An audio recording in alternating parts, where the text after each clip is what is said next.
Welcome to Caleb's Basketball Pod. We have a lot to talk about. Let's jump right into it. First off, I want to shout out the Houston Rockets playing incredible ball right now. They have the best current win streak going in the NBA at 8 straight wins. And just getting back to the basketball they will play, and we're seeing them get guys healthier. Sengun has been playing amazing basketball as of late, but Fred VanVleet's back. I'm not sure if they're still waiting on Ausar Thompson to get back or if he's back yet, but either way, they are rolling, playing just like I said, great basketball. Jalen Green's been playing really well as of late again. Their latest victory was against Orlando, which is a pretty good win because, as I mentioned on Monday, Orlando broke Cleveland's winning streak. We'll get to that in a second. But yeah, I like what the Rockets are doing. Jamal Murray and Nikola Jokic have missed a couple straight games. So we're seeing the Houston Rockets at the number 2 seed in Western Conference. There'll probably be a lot of shifting and moving. So I don't think this is where it's going to stand. It's been rumored, I guess, kind of rumor going around that LeBron James may be returning within maybe the next week or two. So we'll see where the Lakers fall in this. But still a lot of basketball be played. And we're at the point where we have just that 2 to 5th seed in Western Conference could really be anyone.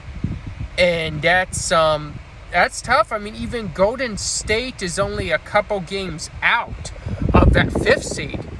And with for a good brand of ball they've been playing, the easier schedule, we could even see Golden State jump to maybe a 5th or 4th seed in Western Conference. It's unpredictable right now. The Wolves are right there, but the Wolves have lost to depleted teams as of late. They lost to Indiana without Halliburton. Then last night they lost to the New Orleans Pelicans, which has been a depleted team most of the season, and they're already eliminated from the playoffs. So if you're Minnesota, you have to take care of business. You have to win those games. On New Orleans side of it, right now you're showing Zion out, but that's really all you're doing. You're already eliminated from the playoffs. Injuries derailed your season. They lost Troy Murphy Jr. To a really, really bad shoulder injury, which really sucks because that takes a while to heal, and we hope he's ready for the upcoming season for sure. But he was playing really good ball. Troy Murphy Jr. was. He was just playing a really good brand of basketball. A brand of basketball that, like, didn't get talked about as much, is what I'm trying to say. He was underrated, but a big key to anything New Orleans was doing. At one point, he was averaging 20-some a game for them. And like I said, with all the injury history they've had, he was like the consistent there, really playing good ball in basketball. And then now we see him get injured. And like I said, Pelicans aren't going anywhere. But just for him and the recovery time, it's sucky. It always sucks to see injuries like that. Let's go. We have another spot going in the West, but I'll get to that in a minute. Right now, I want to talk, is there concern about this 3-game skid we're seeing for Cleveland? I don't want to say they're at the point where they're content, but they've nearly wrapped up that number 1 seed in the East. You're still fighting for that number 1 seed in the NBA with Oklahoma, which now Oklahoma leads by like a game on you because of this 3-game skid. But I don't know. It just seems like the fight's not there these last 3 games. I don't know if it's focus, concentration, but the defense is sure not there. And if you're going to win and you're going to make a sustained run in the playoffs, the defense has to be there. And there's really no excuse to have Evan Mobley, Jared Allen in your starting lineup and have the defense not being there. The defense needs to be there. They need to figure this out. Donovan Mitchell said after the game last night that it's a good thing that it's happening now because it's regular season. You still have time to figure it out.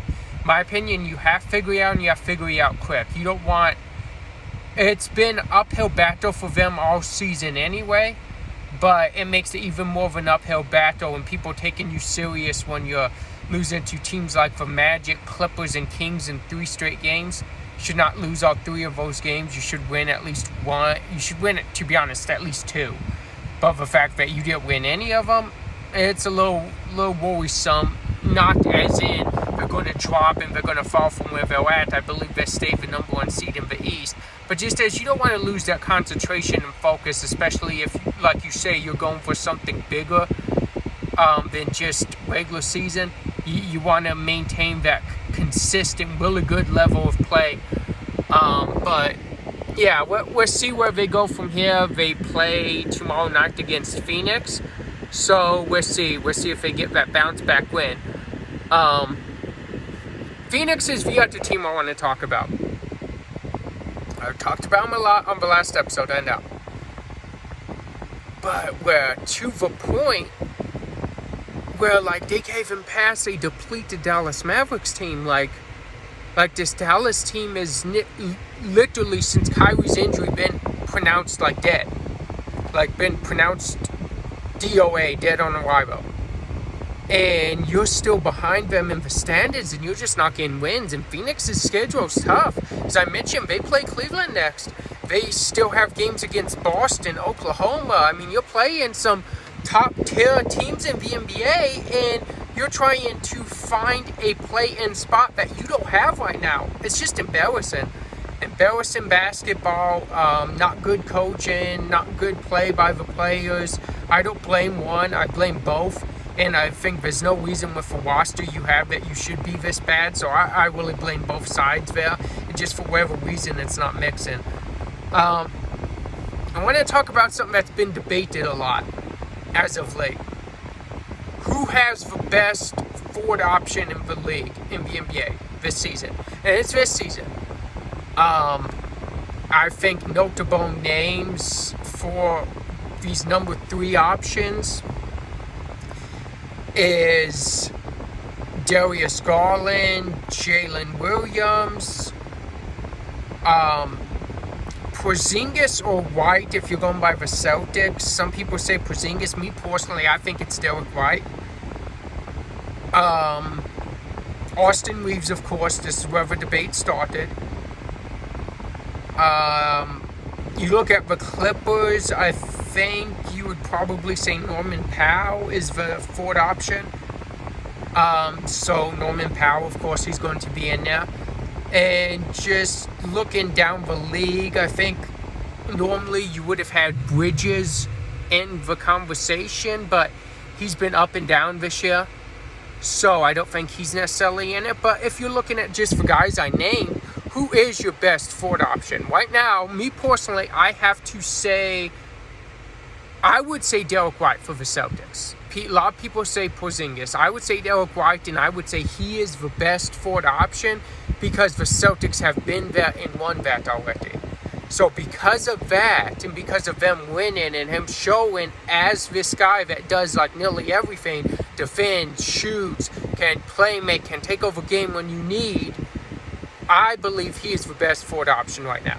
But I think there's a debate, most definitely, that can be made for a guy like Darius Garland, Jalen Williams, Austin Reeves to be the best forward option. I would rank it number 1, Derek White. Number 2 gets a little tough. I think this season I'm going to go with Jalen Williams. Number 3, I'm going to go with DG. Number 4, I'm going to go with Austin Reeves. And number 5, I'm going to go with Norman Powell. Feel free if you think I missed someone in there in these forward options. I mean, Aaron Gordon, he's a possibility. But comment below if you think I missed a forward option. Golden State, I don't really think there's a clear forward option. Klay Thompson's not where he used to be in Dallas. Dallas ain't healthy this year, so you really can't go with that. But like I said, if you feel I missed someone, let me know. But that's my top 5 on the forward options in the NBA. And I think it's a good debate to have because teams are so good that you have these forward options.